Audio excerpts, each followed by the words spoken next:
Our participation in community activities, work, and family life helps define who we are and gives us a sense of being connected to others who share similar interests.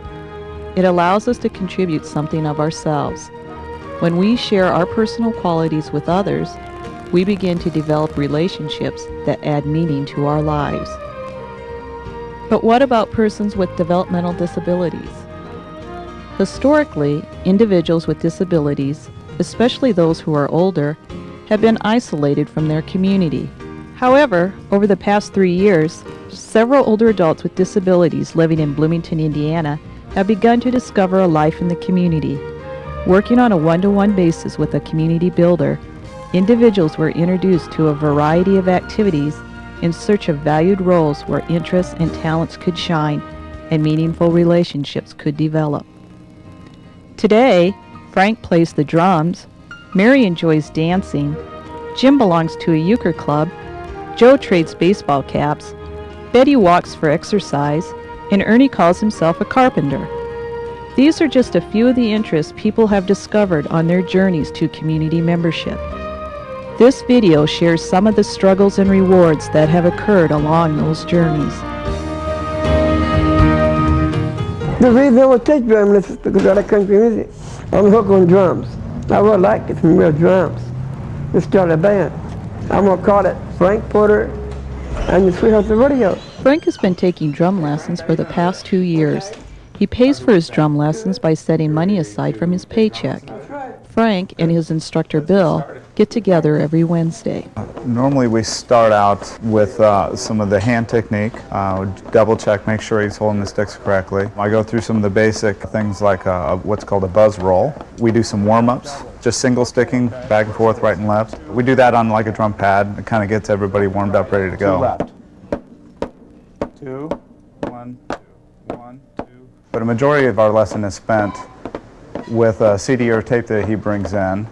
We'll go through a song. I'll tell him some of the key elements of what is played in that song. And we work on things like tempo, the volume of the song, how loud or soft that we're going to play. We talk about the feel a little bit. And we just plug ourselves in the headphones and go at it. He really seems to like that a lot. While Frank learns how to play the drums, Bill's discovering everyone has capabilities. It just takes different approaches to tap those abilities. Having Frank as a student has really been a good learning experience for me. It's given me a lot of opportunities to really grow as an instructor, finding different ways to motivate different students. And everybody really has a lot of potential in them. Anybody that wants to do anything can do that. I mean, if there's something you want to do, you can do that. And there's really nothing holding him back from doing anything. At age 50, Frank made his drum debut when he sat in on a few songs at a party reception. This was a big night for Frank. One person he invited to this special night was Lana. Frank and Lana got to know each other through the many visits Frank and his community builder have made to the Indiana University Sports Gift Shop. Because of their mutual interest in IU sports, Frank and Lana hit it off immediately. Frank coming into our store as a customer to us is a pure delight. He just has all the enthusiasm of any fan that is at the games, and we wait on a lot of fans. And I don't think anyone has more enthusiasm for IU than Frank does. He tries to get all the media guides for football and basketball every year. So he's really a delight to work with. Relationships are cultivated through reciprocity. On this day, Lana gave Frank a t-shirt to thank him for supporting IU sports. Would you wear one like that? Yes, I would. As a customer? In return, Frank not only invited Lana to his drum performance, but he invited her to his open house at his new apartment. Then there was the day he surprised Lana at work with a bouquet of flowers. I love Lana because she's a sweetheart. The feelings are mutual, and one would hope the friendship will continue to blossom. What I like about Frank, I think, on a personal level is he is so personable.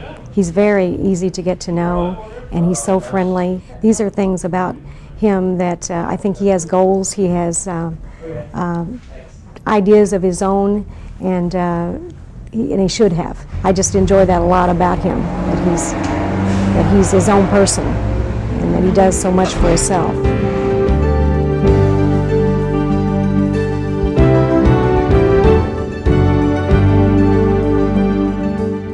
Mary is a 65-year-old woman who began her journey toward community membership a little over a year ago. Before starting her journey, Mary was known to many as an individual with difficult behaviors who said very little. However, Mary's community builder, Jane, took the time to discover the person behind the labels. While spending time getting to know each other in a variety of locations, the community builder paid close attention to Mary's body language and behavior to get clues about what Mary liked and didn't like. Jane discovered Mary enjoys dancing. Now every Tuesday evening, Mary can be seen at the hayloft doing the cowboy stroll in the boot scoot. It doesn't seem to matter that Mary doesn't always get the steps right. Many other dancers miss a step from time to time. With regular attendance, it is hoped Mary will begin to form relationships that lead to carpooling. In the meantime, Jane will continue to facilitate relationships between Mary and the other dancers, such as Joe. Joe and Mary have a few things in common besides enjoying dancing. They are both originally from New York, and now they live in the same neighborhood. At the hayloft, Mary is known as a person who loves to dance, and the other dancers think nothing of seeing Mary arrive with Jane. In fact, some people thought she was Mary's daughter.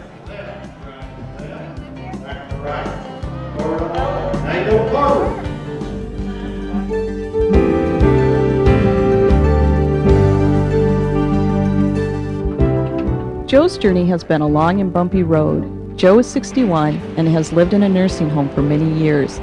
He has had few, if any, opportunities to participate in community activities. Back when Joe was a child, there were no schools. There were no supports for his family. There were no schools for Joe to attend.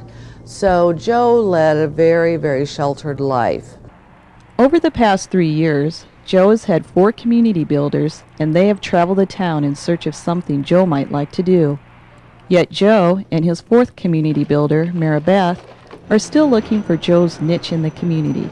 At first, I just took time out for Joe to get acquainted with me and to begin to trust me, so we went to visit familiar places for Joe.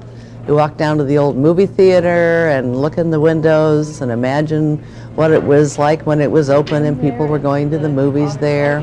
Joe likes to do a lot of different things.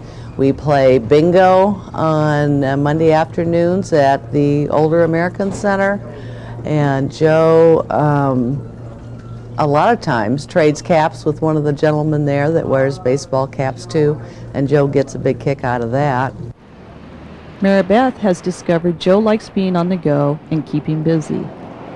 One of the best things that's worked for Joe is volunteering for Meals on Wheels. Joe was for a while going with another volunteer to deliver hot meals, noontime meals to the elderly. He was able to get out and go for car rides and go to many different places. He was able to go in and greet the people at home and say hi to them. Unfortunately, the individual Joe was riding with stopped volunteering for the Meals on Wheels program, and Maribeth has not been able to connect Joe with another volunteer.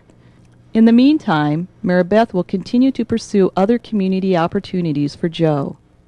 My hopes and dreams for Joe's future is that we are able to connect Joe with a buddy, someone who wants to take the time to get to know Joe and get him out of the nursing home as much as he can to go do fun things.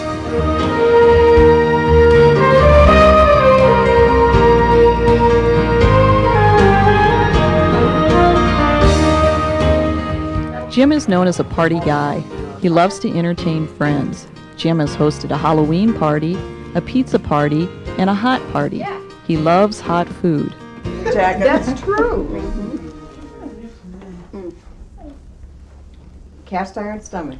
Boom. Is it a good one? Yeah. Your eyes watering? No.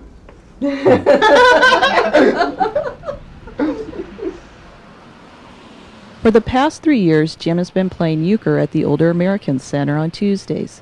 What was once a 2-hour activity has extended into a full day at the center. When I go to the Old American Center, where I'll set the table, eat lunch, and play cards, look around. Jim has made many friends at the center.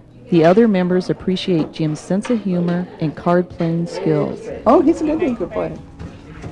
I keep telling him he doesn't win very much, but he's a good euchre player. he visits with everybody that comes in. He helps in the kitchen. And he does play a lot of euchre. Besides playing cards, Jim has taken trips with the group, and he makes sure to invite them to his parties. We do miss him when he's not there, when he doesn't come in. Everybody says, well, where's Jim? Jim also works part-time. When he expressed a desire to expand his job skills, it was through his network of friends that he found the opportunity. Jim works for us at the library 2 afternoons a week, and he helps me in processing some books to be circulated through the library. And he also helps me with some clerical work. He makes photocopies for me. I really appreciate that. That would help a lot. He puts library cards in alphabetical order. I really enjoy having Jim around. He's a very pleasant person and really seems to have a good work ethic. Not only is Jim appreciated for his work skills, but also his caring personality. Jim coming in to work with us is so much fun because he always laughs and always makes us feel good. That's one of the special things about Jim, is that he really cares about people.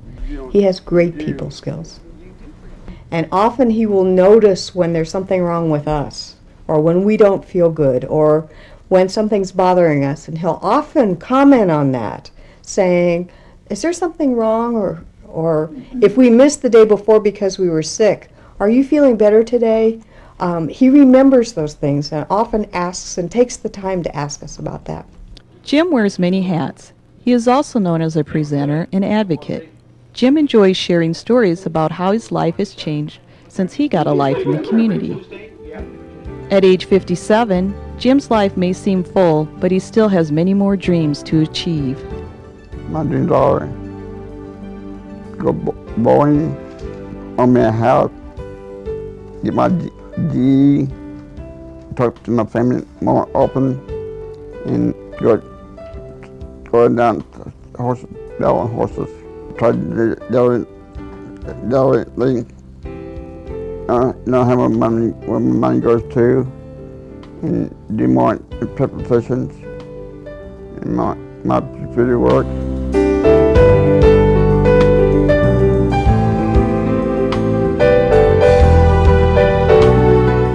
At age 56, Betty's diabetes and other chronic conditions were threatening her opportunity to live in the community. Last summer, Betty had somewhat of a crisis period. She was in the hospital for a while, and when she was discharged, she didn't know whether she was going to be able to return to her apartment. She was told that that would not be a good idea. She didn't know where she was going to live, and her life was kind of up in the air. She was in a difficult situation with her health, and she was discouraged about things and not sure what was going to happen. Betty was not only worried about losing her apartment, but that she might have to give up her cherished cat, Snuggles. I have had Snuggles for 10 years. Well, I tried for about 3 or 4 days because I didn't want to give him up. Throughout this crisis, Betty's community builder was there to listen to Betty's fears and concerns. She worked with Betty to develop a vision of what was important to Betty. One time, Betty and I got together and we sat down and we made a list of things that are helpful to Betty. The next day, we had a meeting with some of the people at the agency that serve her, and we shared that list with the agency, and it included things that they could do to help support Betty and things that were important to her in the choices that were being made about her life. Jane's support gave Betty the confidence she needed to speak up for herself and let people know what she wanted for her life. I wanted to try it on my own before. But if it had come down to having to go into it, I probably would have had to win. But I wasn't wanting that. I wanted my own place so I could be my own boss. In the end, Betty's residential provider helped Betty and her good friend Rosie move into a 2-bedroom apartment where they can give each other the support they need. And they asked me about having a roommate, and so I said that I would like to have Rosie for a roommate on account of I didn't want to go to the nursing home or to the group home. So we share the apartment together and the bills. Other good things are happening in Betty's life. With Jane's help, Betty found a diabetic support group where she can get ideas about diet and exercise. Jane talks about the changes she has seen in Betty's life. Over the time that I've known Betty, she's taken on more responsibility to improve her health. She tries to cook healthy food at home instead of going out to eat fast food, and she takes the initiative to get regular exercise by walking. Betty is beginning to see the results of her lifestyle changes. And now they got me off the shots and put me on the pills, which is working real good. And I've lost from 267 down to 214. Don't you like this deal?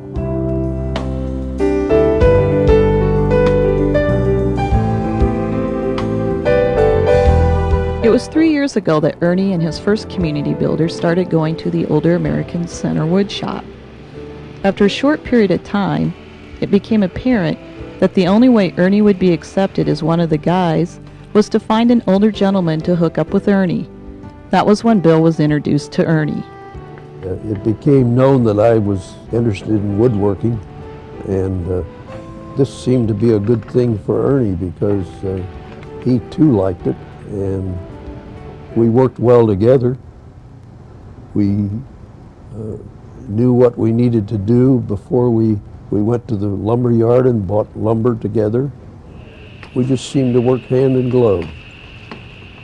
When I picked up Ernie in the morning at the nursing home, on the way out to the wood shop, we talk about what we have to do that day. For instance, if we're making footstools, we need to plan how to cut those pieces out. And when we get at the wood shop, Ernie grabs a pencil and we start sketching out where we're going to cut wood and where we're going to drill holes. He generally takes charge of the project. Okay. Raise it up. Because Ernie is very limited in his vocabulary, Bill was worried he wouldn't be able to communicate with Ernie. But when I first met Ernie, it was kind of difficult to understand what he was trying to tell me. But after we became close friends, I understand exactly what he means, and we've become fast friends. Over the past year, Ernie and Bill's friendship has slowly started to grow beyond the wood shop. Bill and Ernie have gone to lunch, and they have discovered both have an interest in gardening. Good. Well, during the summer, Ernie and I go out to the garden center to see his tomato plants that he's growing. He loves to do that, and he shows me around the nature center. And he loves to putter around in the garden. Ernie has traveled far on the road to community membership. Not only is he known as a carpenter, but as a valued volunteer at the YMCA. When Ernie started volunteering in the Y's child care area 3 years ago, his community builder picked him up in the morning and stayed at the Y while he worked in child care. Today, Ernie takes the public transportation access van to and from the YMCA. Ernie is 71 years old, and this is probably the first time he has had the freedom to go anywhere on his own. The YMCA staff appreciates Ernie's dedication to his job. In April of 1997, Ernie was recognized for his volunteer work by being named the YMCA's Volunteer of the Month. But there were bigger things ahead for Ernie. At the YMCA's annual meeting in February 1998, Ernie was named the YMCA's Volunteer of the Year. I'm very honored to present this to Mr. Ernie French. Ernie has been a member of the YMCA and a volunteer. Ernie volunteers 1 day a week in Kids Corner, usually on Tuesdays, and he brings joy and happiness to the children he sees. He is wonderful about comforting a child that may be sad or hurt, and he truly cares about the children, and they can sense his concern. It's been really nice having Ernie work in the child care. During the days that he comes in there and there's a little child crying because they might be unsure that they're back there, they're a little afraid, they've never been back there before, Ernie is one of the first ones to go back and pick them up and give them a big hug and make them feel really welcome. All of us have a story to tell. What makes these stories noteworthy is that older adults with disabilities have rarely had the opportunity to participate in the everyday happenings of their neighborhoods. They are doing the same things as any member of the community, developing a new talent, joining an organization, struggling with life challenges, volunteering, and entertaining friends. As we build communities that welcome people for who they are and what they have to offer, these journeys will become commonplace and will not seem so remarkable.